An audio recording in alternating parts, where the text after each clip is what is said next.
Grab some coffee, a Mountain Dew, maybe both. A storm is brewing. The Brainstorm. Welcome to The Brainstorm with Matt and Mike. Hey, welcome to The Brainstorm with Matt and Mike. Man, I'm excited about today's show for a bunch of reasons. But, you know, every show that we do is all about building businesses and helping business owners and business executives really kind of establish a great business. And one of those reasons why you want to establish a great business is ultimately to sell it or exit it in some way. I mean, time is ticking, right? And so you're not getting younger. So it's not like you will be at the helm of your business for the rest of your life, possibly, because there's going to be times in which you want to step back a minute and retire and take a break and let someone else take it over. Today, I have a great guest, Michael Branning, the former CEO of Avtec. Michael, thank you. I really appreciate you joining me. Happy to be here. Great. So, Michael, we have a mutual friend, and Kevin Williams, who was on our show not long ago, and Kevin introduced the two of us together. Yes. And I'm definitely thankful that he did. He's given me some really good insight on you and your all's relationship for earlier years, and now I know that you guys were involved in some of the same organizations like Vistage, which we'll go into a little bit later. But if you would just kind of tell us a little bit about you and your family. Well, sure. Well, I'm 57 years old. I've lived in South Carolina almost all my life. Married Kelly. I have 3 kids, Alex, Catherine, and Cassie. They're all in their early 20s and launching successfully, so I'm very proud of them. My wife and I live here in Lexington, but we also have a farm where we get out in the outdoors up in the upstate. That's probably where you like to stay. As much as possible. Yeah, I love that. It's like I love going to the beach. I love going on the lake. I like doing a bunch of stuff, but when you get out on a farmland, I grew up on a farm. You didn't know that about me. I grew up on a farm, and so it's learn to drive out there, learn to hunt out there, learn to do a lot of things. That's a different show, a different conversation at a different time. But so I know that it's just tranquil. It's just peaceful when you're out like on a bunch of property, especially. Well, it's a blessing. We really enjoy the outdoors. I never owned a firearm till I was 44, but I've really gotten into hunting and fishing and just spending time in the woods and even woodworking. I showed you a little step stool I built for my wife for her birthday. Yeah. We cut the tree down when we cleared a field, and we milled the wood, and it's a keepsake that ties us to the farm as long as we have it. Yeah, no, I love that. So, years ago, obviously, your family had this business, right? And it was a very popular business. It was very well known in the technology area of industry. So, if you would, tell us about the business and how did Avtec get started? Well, sure. I'll give you. This goes way back. Okay. So, my dad, Troy Branning, is an electrical engineer. He's still with us. He's 83 years old. Okay, fantastic. He lives in Florida, like all 83-year-olds. Right. He came to Batesburg for a job with WABCO, Westinghouse Air Brake Company. They made railroad products in Batesburg, and the headquarters was in Pittsburgh. They designed things there, and they manufactured them here. And so he came in and helped them sort of turn around that business. And after about 10 years, they sold the communications portions of that business to a company in Missouri. And so we moved there briefly, and he was the key man that had to go with the transaction. Well, he grew up in South Florida, and the first winter, that was enough. So we moved back, and we actually he started Avtec in the basement of our house as a consulting business. And we joked that Avtec stands for Adventure to Escape Cold. Well, that would make sense. Yeah. Well, he was a one-man show in the basement of the house with an old metal desk. Started the company with just a little bit of savings. Middle-class guy. My mom was a nurse, and she went to work back to work for a textile company as the plant nurse. So we had health insurance, and he basically worked for the railroad clients that he had worked with at WABCO, and he he designed some different communications products for them, a lot of small one-off things, and the business kind of grew out of that. So you guys were in business a a long time, and it grew significantly. So did it grow significantly kind of in the earlier years or the mid years or late years? Well, there are different stages. I'll give you kind of the arc. I mean, we're talking about 40 years, so it's, we probably need a longer show. Right. But the first part was custom engineering work without really manufacturing anything. And then pretty quickly, he realized that if he wanted to grow the business, he needed to actually build things. So we hired a person who did assembly work at Wabco, and we moved into a small space in Batesburg, 1,000 square feet, and he designed and manufactured a product, and these were custom products for particular railroads. So they gave the specifications. I think the first thing that was meaningful was a control head for a locomotive. So basically a control panel for the remotely mounted radio. So it had a microphone. Okay, so these are things that the client already had a need for. So It wasn't like a mass production and then go try to find people to buy them. It was more of a custom design, solution. build to order. Okay. I have a need. Can you solve it? Right. So that was the very first stage, and so there were a variety of small custom products for mostly the Santa Fe Railroad out of Topeka. But then in about 1982, there were some changes in the government about how railroads were operated, and it basically freed up the railroads to get more efficient in terms of how they ran the railroad. And so the Santa Fe Railroad needed a communications system. They typically call these dispatch consoles. And this was a sort of like a telephone system that is used by the railroad dispatchers to talk to the trains to efficiently move them.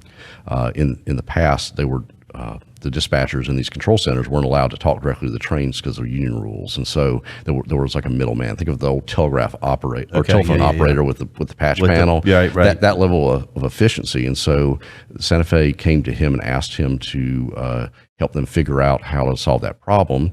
He wrote a specification, figuring they would just hire him to build it. Well, they put it out to bid. Right. So he bid on it. He was low bid, and they paid for the development of the first system. It was called Access. Like the database, before the database. But it was a big cabinet. Think of an old phone system with a big cabinet full of circuit boards, and it had green screen terminals and a big microphone and some speakers. And it had it would support 10 or 12 railroad dispatchers, and they could talk on radios, but over a huge geography. All the radios were wired back to the office. And what was great about it was because it was software driven. It could be at night, they could go to a skeleton crew and they could reallocate territories and things where you couldn't do that with hardwired consoles in the past. Right. So the primary client base was railroads. All railroads, 100% railroads. It stayed that way for quite a while? Till about 1989. Okay. In 87, 88, we started realizing by that time we were mostly building dispatch consoles, and we had grown to about 30 employees. I had joined the company. I worked all the way through college. I was, in fact, even in high school, I was employee number 2, mowed the grass, cut wires, did whatever needed to be done. But after college, I got my engineering degree from Clemson, and I designed communications products with a small engineering team. So we realized, oh my gosh, we're saturating the railroad market. It's not that big. We have to figure out where we can go from here. So we decided, we could either build more railroad products, or we could take the product we had and make it applicable to other industries. And so that was the path. There's only so many railroads. Wow, this is going to be a very exciting show. You're listening to The Brainstorm with Matt and Mike. We have a guest, Michael Branning, former CEO of Avtec. And today's show is really kind of all about how to successfully start and build a business and then position it to sell on the open market. Again, all businesses start somewhere, somehow. You might not have started your business.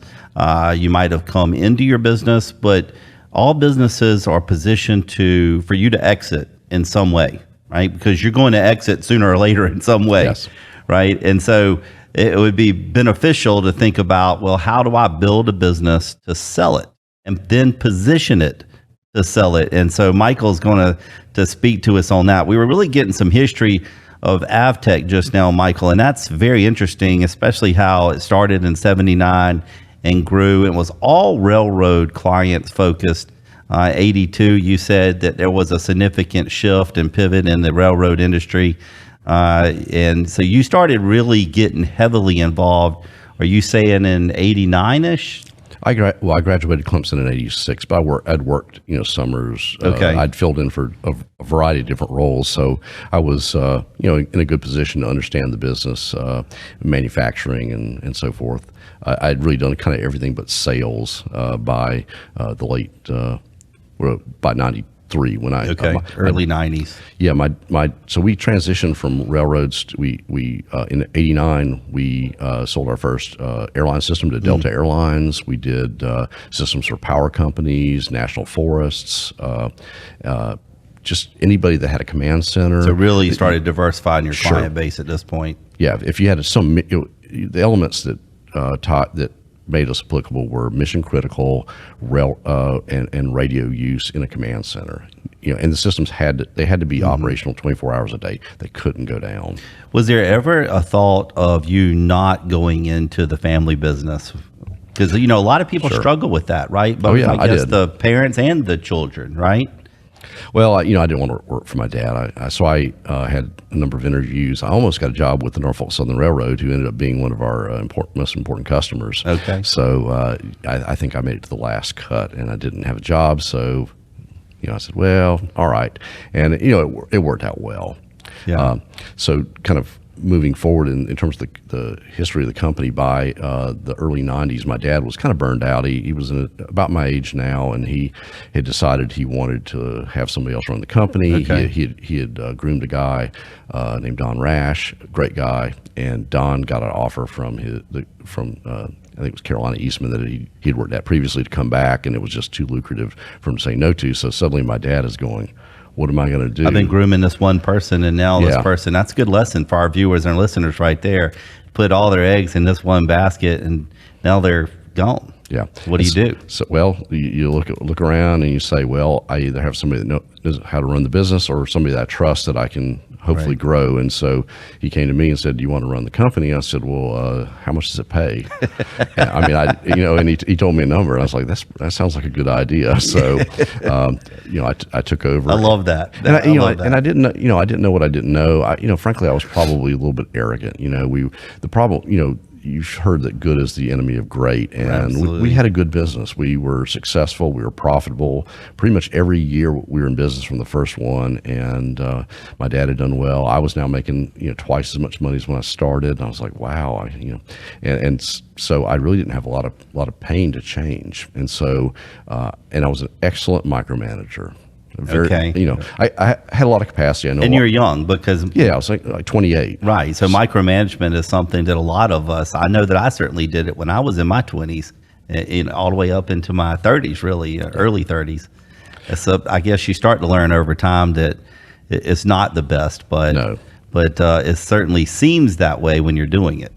Well, there's the concept of working in the business and working on the business. Right. And so in the business is where you're going to be in the micromanagement mode. Right. And on the business is where you're going to be more of a leader, more of a CEO, setting direction, setting mission, working on culture and vision values and people. Right. Yeah, absolutely. Yeah. So I'll try to draw the rest of the story, the arc of the business. Sure, yeah. So about the time I took over as president, I'd been working with one of our other engineering leaders on a new architecture. We had an analog system and we needed a digital system. So we developed a new system based on digital signal processors. We could because we did a lot of custom hardware to meet needs. And so we were moving more and more to software configurability. And that arc continued all the way to the time that we sold the company.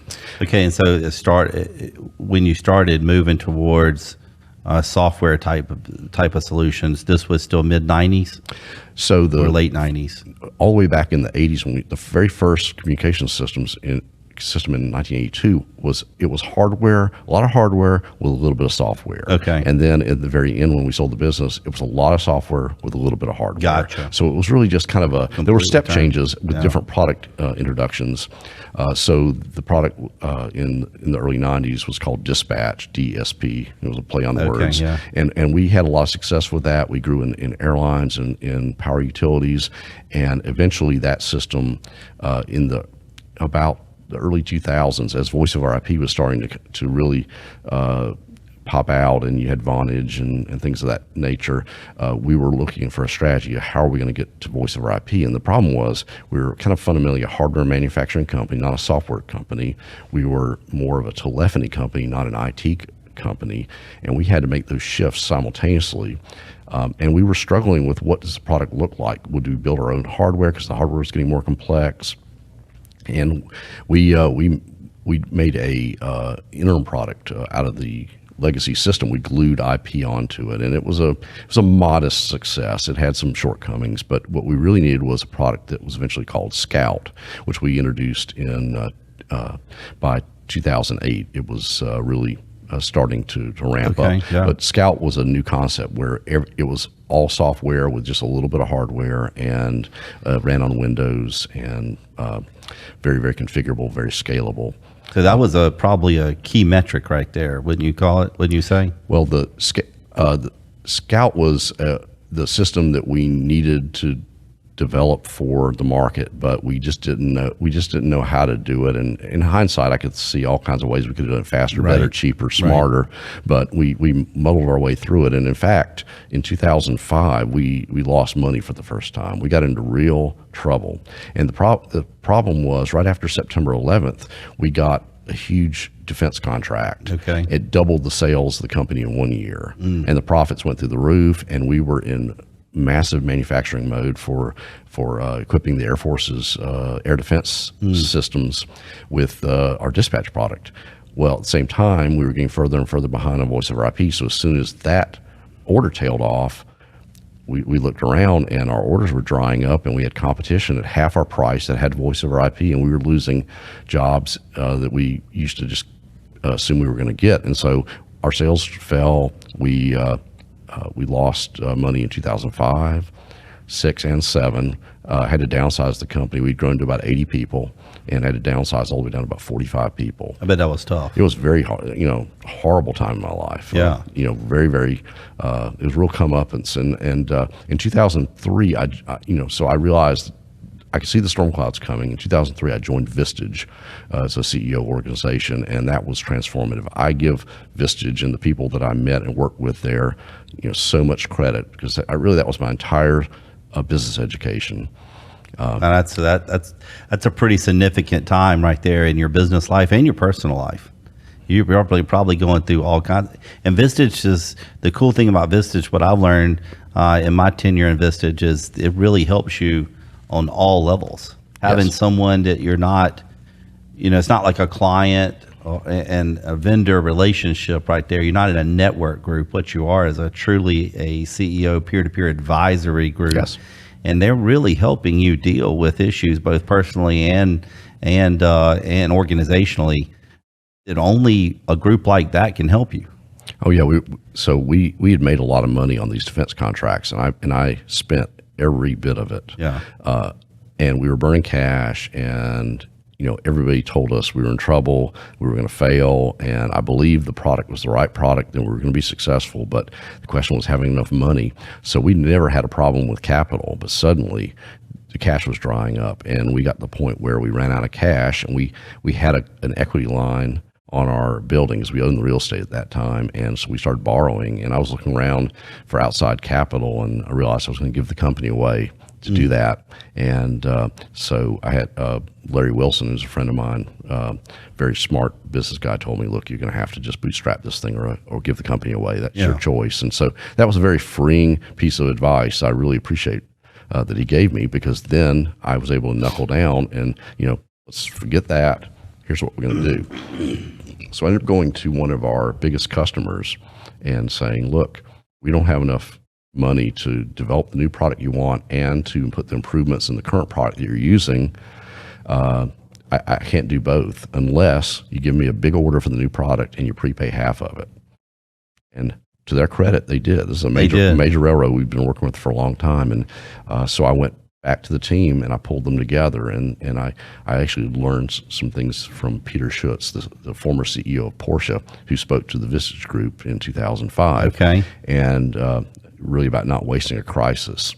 And we pulled all the engineers together, and I said, look, we have good news. We have a big order from one of our customers, and we're short on cash, but I'm not going to take it.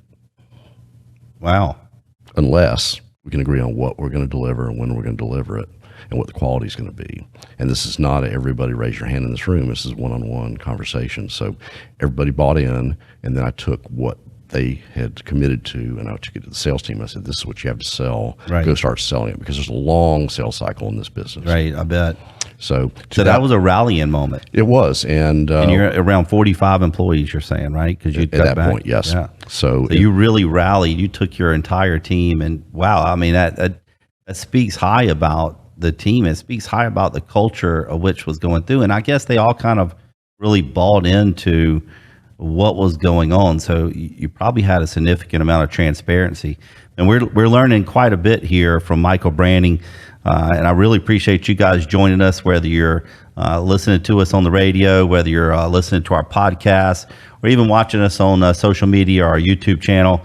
You're listening to The Brainstorm with Matt and Mike. And again, we have our guest, Michael Branning, the former CEO of Avtec.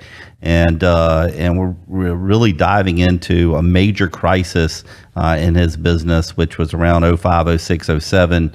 And he's given us some real good insight on making sure that you get people to buy in to what's going on in your business. So, Michael, you were just talking about how you were running through this crisis. You rallied your folks, and you explained to them what we needed to do and set some milestones with that. And you were saying, yeah, well, so I took what we were going to deliver to the sales team and said, go sell, don't overpromise, tell customers exactly what we'll have. And if they need more features, because everybody always needs more software features, we'll talk about it. And we had one of our first power company customers for Scout was Power South down in Alabama, a smaller electrical utility, great people, and they needed a feature called an instant recall recorder. It's sort of audio playback. What did they say? Push a button, play it back. We didn't have that, so we told them, look, we'll commit to delivering it. They said they had to have it. We'll commit to delivering it, but your warranty won't start until we deliver it. And actually, they got a pretty long warranty, a couple of years, because we just had so many feature needs. But they turned into a great customer. That's fantastic. So that was, I was going to ask you what type of crisis you've had in your business. That was a significant crisis right there. That was the crisis. The crisis, oh, yeah. Right. But you learned. I loved your statement about don't waste a crisis, and that was very transparent of what was happening in your business. I love the fact that you had 45 employees that really rallied and said, we agree. We all agree on the same thing and delivering at the same time and having some commitments there. And they really dove in and made it happen. Well, when we got the product launched in 2008, that year we were able to get back to profitability, right. and from that point on, Scout, we focused on Scout, and we had some hard decisions to make. We worked with the General Dynamics was the contractor that had the Air Force contract that we were a subcontractor to, and we worked with them on improvements and upgrade to that system using that interim technology. We worked on that, trying to get a contract with the Air Force for about 4 years, and finally they came through, and there was a $10+ million contract on the table for us, sole source that we could deliver, extremely profitable, and I told them no. Really? Yeah, I told them, and the reason was I didn't feel good about the scalability of the system. They were going to push the limits of scalability. I was concerned that we couldn't deliver the reliability that they had to have and they deserved. And I was also concerned that the investment they were making could not be supported in the long term. I felt like because of some of the products that were built into the solution, that things would be going obsolete, that maintaining the system beyond 7 or 8 years was going to be very, very difficult. And this was coming out of the crisis that you. This was a couple. This was a few years later. So we were profitable. We were making money. Okay, and so you're back. Here's this beautiful some cash, right? This big contract that we busted our tails on, and we'd been developing software. We'd been doing all kinds of things to support it. But I just actually they called me up and said we have the funding. And I said, great. And I woke up at 3 o'clock in the morning that night, and I said, dang it, I can't do it. I called. That's crazy. I called the leader up of the General Dynamics leader up the next day and told him, and I felt terrible because I mean I really admired the guy and he's a straight shooter, and to his credit, he just said, I told him why, and he stood by us, and we even offered to help them find another vendor to do the work for it. I mean, I can't even see where 1 in 100 people would have turned that down as far as a business owner goes. That just shows some integrity right there, because you were thinking long term. You weren't thinking short term. Yeah, and I don't want to overstate certainly it was an integrity issue. It was also a strategy issue. Right. By devoting the resources we would have devoted to that project and that older product and just supporting that would have taken resources away from Scout and pushing that forward. And so the Scout was the future, and we needed to move as rapidly and as aggressively, focusing your strengths on your opportunity. And you really just saw a very similar situation where you had all your focus earlier in time, and then came out of that with the 9/11, and you had all your focus there. And then when that contract dried up, you said that you were way behind on what some other things you could have been focusing on. So it's a great example of learning, though, from those past mistakes, I guess. It's really not a mistake. It's just the strategy just didn't, you didn't have resources positioned to be focused on the future while you're focused on the current.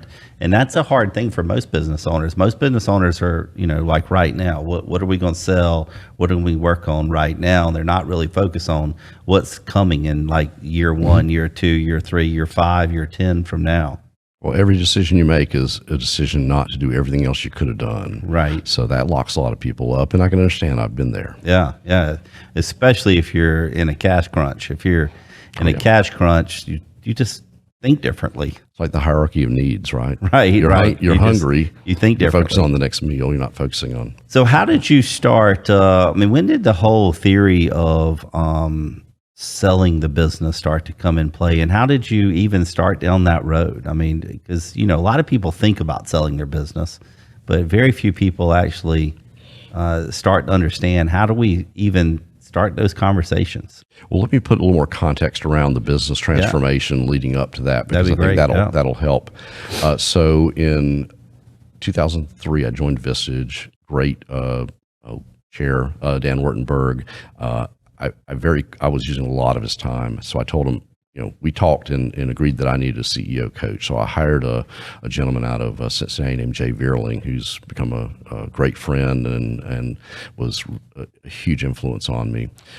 Jay had sold his company to Parker Hannifin. He had a touchscreen controlled automation business that he bootstrapped from the ground up. Very hardworking guy. And very, it matched very well with your personality and your product offering, and so that was a good match. He understood us, and so Jay spent a lot of time with me. I had him come down, for several days, every couple of months, and we spent a lot of time on strategy. And he talked about building a leadership team. So we started working on that. I hired one of the key hires I made was Tim Schaefer.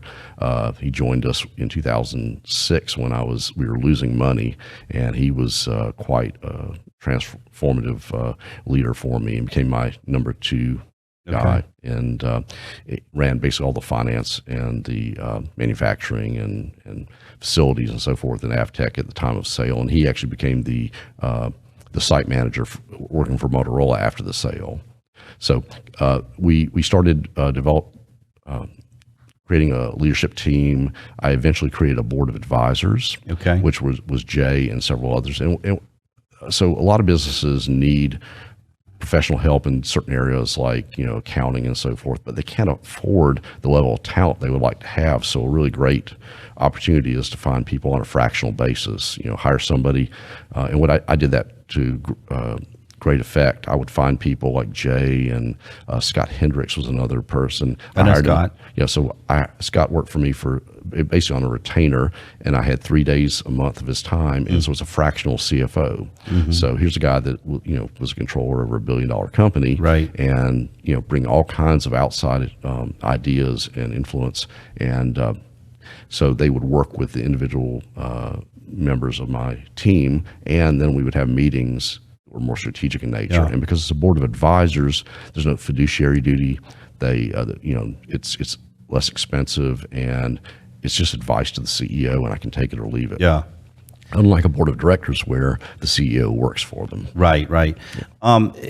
When you're setting up like a board of advisors or, an advisory board, a lot of organizations should do more of that, right? But they don't know how to structure that. How do you structure an advisory board, Michael? I mean, is that volunteer? Is that, hey, come do me a favor? Is it you compensated? I mean, tell me how you structured something. Well, how I did it may not be the right. I'll talk about how different ways you could do it. Okay, sure. The way I think about the problem is, what are the areas of expertise that we're lacking in, that we need to level up in? Or maybe you have good people that are in accounting, but you just don't have anybody that's like a CFO type.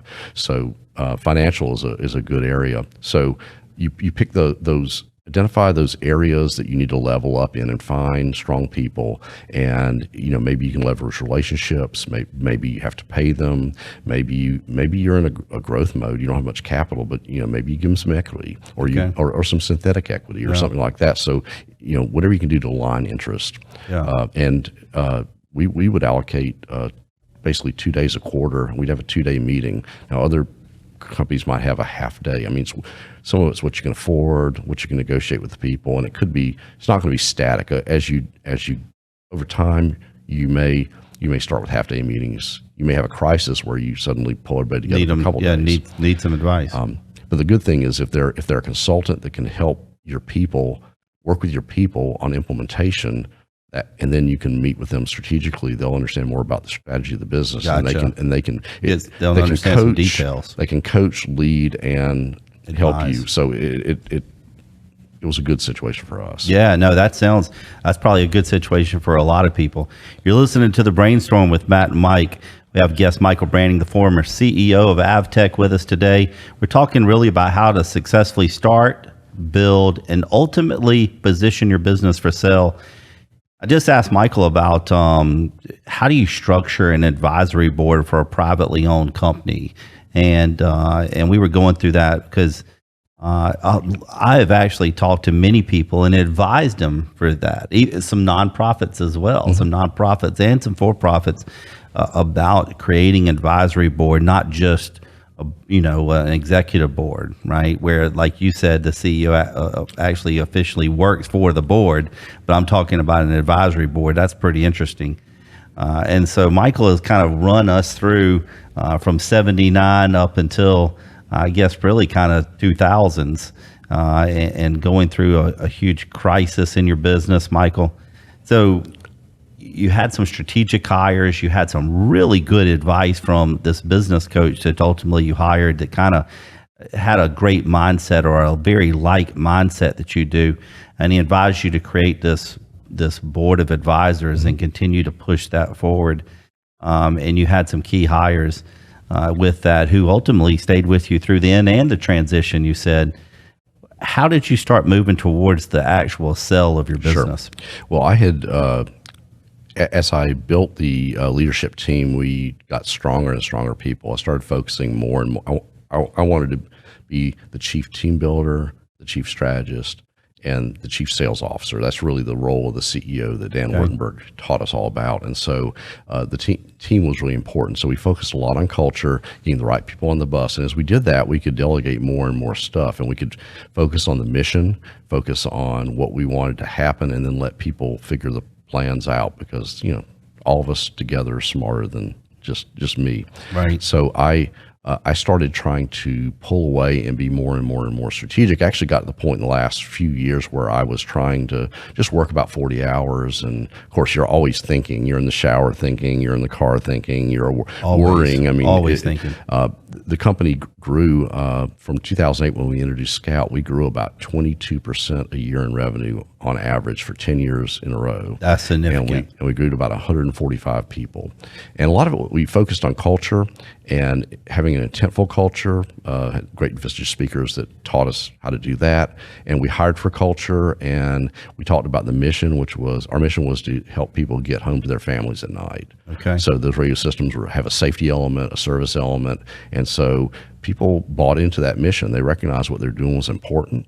And it was a positive place to work. I mean, sure, every business has their problems, right? But we really focused on doing the right thing, and so we got to a point where I moved into a CEO role. I'd been president for a long time. And I created the CEO role, and I promoted Kevin Williams to the president role. Okay, and he was our first president, and gave him sort of all the product creation, marketing, engineering, all the service delivery. So everything customer facing was his. Then Tim ran all the sort of support functions, and Gotcha. then Tracy West, who was my VP of HR, she was focused on the team. And so those were really my key reports. We also had Mike Cooley, who was our chief research engineer, and Mike is a brilliant engineer, and I set him off to the side and just gave him a team and let him innovate. Yeah. And that was a really positive thing, because we needed to be we were already looking at the next generation. How do we transition to using web technologies instead of using Windows? So at this point, just selling is not even in the picture, right? Well, it was always in the back of my mind. Okay. But the question was, probably a procrastination situation. Right. What am I going to do? Well, we reached a point in 2017 where I just realized, boy, I'm tired. We're running into all kinds of barriers to growth. We're hitting a wall. We have an opportunity to innovate, but this thing is going to take a ton of investment. I might even need to raise to really. Some of the stuff we were working on, we came up with a concept called mission orchestration. We had something we thought could be huge, but it would take a big company to really level it up. Yeah. And I just reached a point where Kevin Williams and I were talking one day and just recognized it's time to think about selling. So I jumped into a process where I brought one of my board members on and put him in the president's role. Kevin had decided he wanted to go out. I mean, he had developed so much. He had some opportunities, and so we parted ways on great terms. Yeah, and, Kevin thinks and speaks extremely highly. Oh yeah, we talk all the time, and he's the kind of guy. He introduced you and I. I would hand him my wallet and leave the country. I'm right. Not with COVID, but right. Right. But anyway, he's a fabulous guy. So a little bit about the process. You want to hear a little bit about how? Please, yeah. Yeah, so, it was not a situation of we must sell the company. It was a situation I'm very open to selling the company, but for the right situation. And it mattered for the customer. It had to be the right buyer for the customers, for the employees, and for the family. Right. So we ended up hiring an investment banker out of New Zealand, of all places. Okay. But we hired him for a task, and that was to do research and help us pick an investment banker to hire for the sale. Okay. Because it kind of takes one to know one. Right. And this is another example of just using the best advisors you can find, and don't be frugal. When it comes to advisors, get the best and listen to them. That's good advice right there. So we had a selection process. We landed and selected Houlihan Lokey, a really great middle market investment banker, and we decided to go out. And you asked, I knew you were curious if we put the company up for sale. Well, right. Yeah. I didn't know what the formality of that was. Some companies create a book and they just shop it out to everybody. Right. We decided no. We needed to. First off, if we decided not to sell, we didn't want it to become public. Right. You didn't want all your customers. Right. That's one of the concerns of people. Absolutely. And how would the employees see this? Yeah. I mean, there's a bunch of emotion going on right there. A lot of fear. So we kept it very, very close. We and so Houlihan went out and started talking. They have a huge Rolodex. Right. They know everybody. So they went out to a bunch of strategic companies, and we talked to quite a number of them, household names, and we did presentations for them. But we're such a unusual niche business. We had 130 of the Fortune 500 companies as customers. I mean, very sticky product, but hard to understand. And I learned a lot of things like timing. Sometimes a business that would be a good fit as a buyer, they're already involved in another acquisition, so they won't do two at once.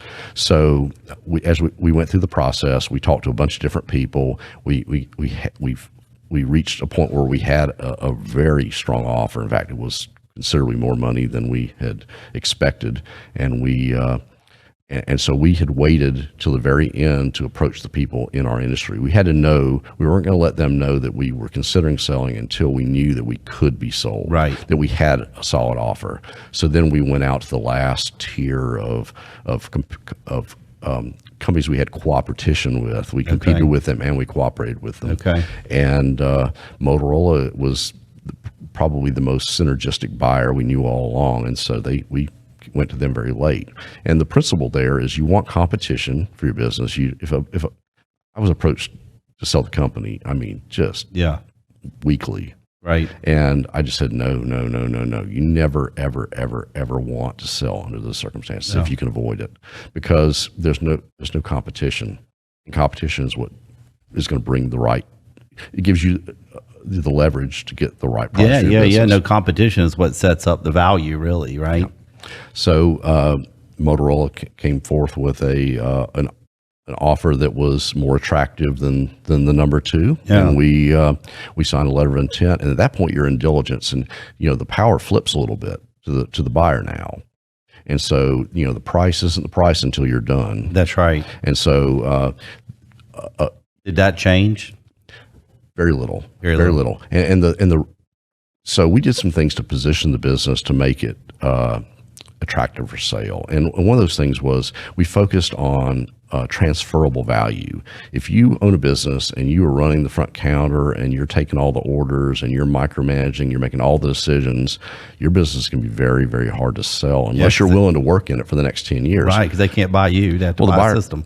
Think about it. You're the buyer. You write a big check to this person, and now they have, all this money. And if they can walk away with all that money, what are you left holding? Right. So I tried to make myself as decorative and non-functional as possible with regards to the operation of the business. So, and that was one of the reasons to build a really strong leadership team, kind of set strategy and mission, and let them go off and execute it.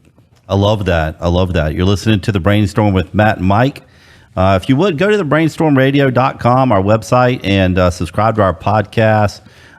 Subscribe to our YouTube channel.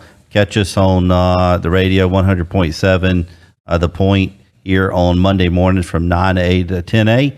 And 803-785-5656 is our phone number. If we can ever be of assistance to you, ask any questions that you have, we'll be happy to integrate those into a future show as well. We've had guest Michael Branning on the show today, former CEO of Avtec. We have started we're just talking about how to successfully build a business, and ultimately position it for sale. He has given us a ton of wisdom here this morning, from team building to culture to buying into the mission, all kinds of things that he has given us. So, Michael, talk to me just a little bit about the transition process. So you were just talking about how it's not a sell until it is sold, and things can change. But when did you start actually notifying people and all of that type of customers? Well, we had to we only had really 4 people in the know, including me, within the company for 11 months. Oh, wow. That's a long time. We kept. How hard was that? It was hard. Especially because, we had brilliantly smart people. Right. I mean, just great people. And they noticed the activities of, we're really busy doing things. And they're like, what's going on? Why are they in the office with the door closed so much? All the time, right? All the time, yeah. So, and we were really, from an integrity standpoint, we said we're not lying to people. Yeah. So we had to be just very careful, walk a fine line. And late in the game, when we got to the diligence, once we signed with Motorola, then you have a lot of diligence, and we had to pull other people in. So we identified who we needed to bring in, and we briefed them, and we swore them to secrecy. Sure. Yep. Everybody got a tattoo. Right. Absolutely. But again, the quality of our people was great, and you don't like keeping secrets, but at the same time, you don't want people doing the wrong thing for themselves, because in the end, we got the deal closed. I mean, they wired the money. We had press releases and emails teed up, and they basically went out, and the day it happened to everybody in the company, and people were in the hallways going, holy crap. Right. What just took place? Yeah. And we had Motorola leaders in the building ready, and we had a town hall.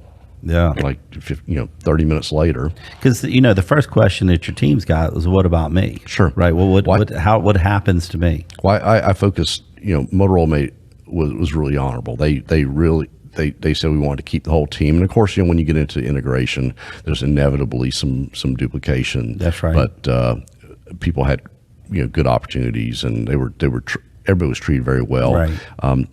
So we assured them that Motorola wanted to continue the business in a more of a standalone kind of approach. I mean, eventually integration, but they wanted the Avtec brand to continue, the Switzerland strategy where our products were sold to work with other companies' radio systems as well, competitors to Motorola. Okay, yeah. And I told everybody at the town hall, one of the reasons to do this was that Motorola can give them opportunities that I never could. Right. Big company, lots of power, lots of financial stability, and that's proven right. And we've had a lot of A players have really been able to get more recognition, have more influence on larger product lines. And we've had some number of people leave, but they've landed in great spots. In good spots. And I hear I've heard from You're them, able to position them to do well. Sure. Well, obviously, I wasn't helping anybody get a job. But, Right. But after the fact, I would, I'd check in, and it's great to hear. What was your landed. transition like?